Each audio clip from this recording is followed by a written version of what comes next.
A high school hockey game turned into a family execution.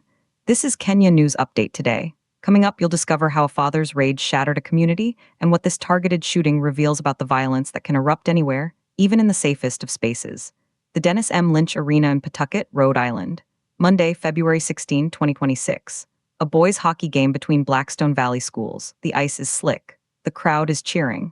Families are watching their sons compete. But here's the twist. This wasn't a random act of violence. This was a targeted family dispute that exploded in the stands. Meet the unnamed suspect. According to a witness who contacted the media, he was the father of one of the hockey players. He was sitting with his family. And then something unthinkable happened. He targeted and shot those seated right next to him, his own family members, in what witnesses described as a murder-suicide. The scene descended into pure chaos. Gunshots echoed through the arena. Spectators and student-athletes ducked for cover. High school players, still in their full hockey uniforms, scrambled for safety. The smell of ice, the sound of screams, but here's what nobody's talking about: the hero in the stands. Speaking to the press, witnesses described a spectator who heroically attempted to disarm the gunman, a brave act in the face of certain death. And then, the final, tragic act. The shooter died from a self-inflicted gunshot wound. The shooting lasted minutes. The trauma will last a lifetime. Pawtucket Police Chief Tina Goncalves arrived on a scene of horror. She emphasized this was a targeted event. Police have identified those involved but are withholding names until all immediate family members are notified. The two victims killed at the scene were adults, but here's the part that will blow your mind.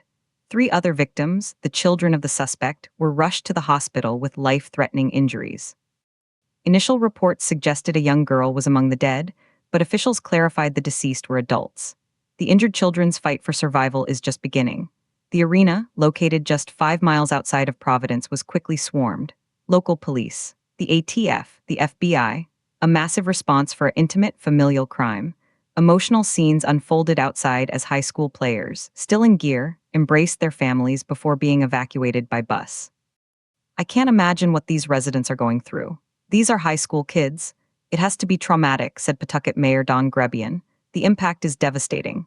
A community sport, a family night out, transformed into a national headline.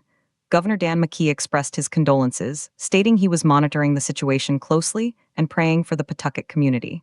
But the prayers can't erase the images. The unanswered questions hang in the air like the cold arena mist. In a final update, Coventry School Department Superintendent Don Cowart confirmed all Coventry students were safely reunited with their loved ones. He noted that mental health support would be critical. The implications are chilling. This wasn't a stranger danger story. This was violence from within the family unit, erupting in a public, celebratory space. It shatters the illusion of safety we build around our children's activities. Some will call it an isolated family tragedy. Others will see it as another symptom of a nation grappling with accessible firearms and unresolved domestic strife. The controversy is unavoidable, but the biggest question remains: what drove a father to murder his family at his own son's hockey game? The journey from proud parent to killer in a single, violent moment. The setup was normal. The escalation was catastrophic. The payoff is a community forever scarred. Do you think public spaces need stricter security to prevent such targeted family violence? Or does the solution lie deeper within our homes and mental health systems? Drop your take in the comments. This was more than a crime scene. It was a family's final, public moment. Subscribe to Kenya News Update today for more breaking global news that hits close to home.